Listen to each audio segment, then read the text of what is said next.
Hello, I'm Laura Graham, the producer and script consultant on Pathway. My journey began back in October when I started conducting some contextual analysis into the way in which disability is represented in a high percentage of Hollywood films. The ignorance starts with the media, therefore I wanted to use film as a platform for change. I thought this a great challenge for me to undertake. I needed to show the audience that there are different degrees of disability, and at the same time I needed to help the audience understand what living with a learning disability can feel like and the hurdles this different way of thinking or behaving can create. How did I do this?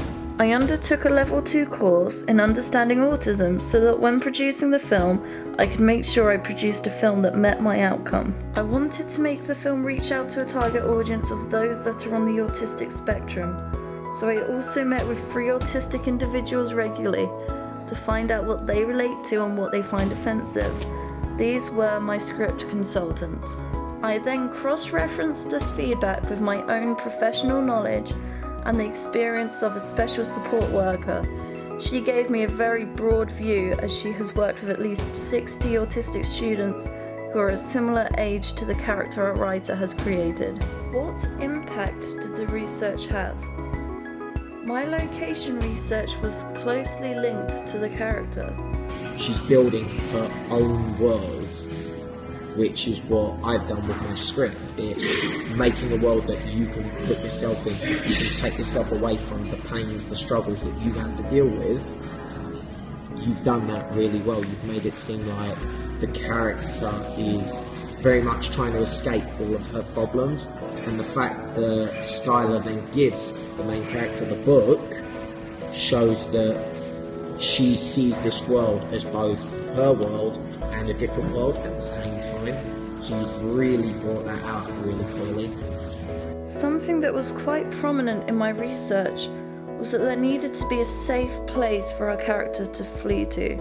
I mean, would you, if you were panicking, would you go into your world? Yeah, I do that a lot of the time. I also gave the director information on how autism could be displayed through complex acting techniques. Then I trusted that I could delegate the responsibility to him to create a good acting portrayal. I wasn't prepared for 2 people. Only me, she said, only me. You can't practice talking to one person and then have someone else thrown in. It makes the dynamics of social etiquette completely different. It's not something I had anticipated. That speed really defines her autism. When I struggle with one of my panic attacks due to my autism, I speed up everything I say because I'm trying to get so much out, and she's done the same. She's talking about social etiquette, which she struggles with, the fact that it changed so quickly.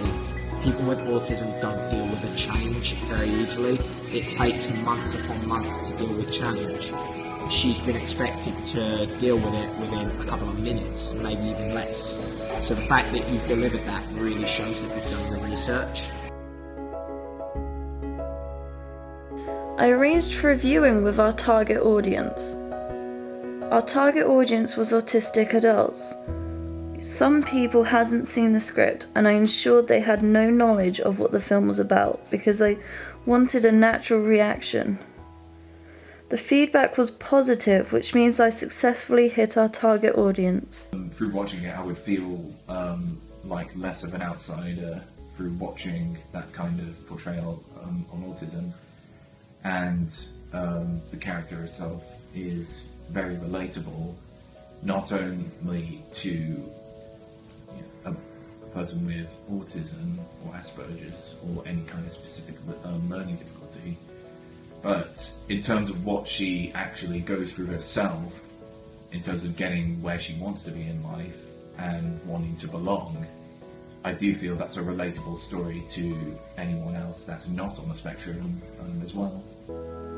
General audiences enjoyed the film. They felt it was a positive portrayal and an interesting insight into how it may feel to be autistic. Experts on film appeared to be uncomfortable with the result. They didn't grasp that the character was autistic. They suggested the autism should have been made more clear from the start of the film. This could suggest why Hollywood films still show autistic characters as unemployable and as dysfunctional members of society. The filming had already taken place at this stage. I tried to solve the problem by removing anything from the film which is seen to show autism. I held more viewings of this version of the film and found that it's still clear to our target audience that the character is autistic. However, all audience relate to the character's anxiety, so this covers all of our platforms.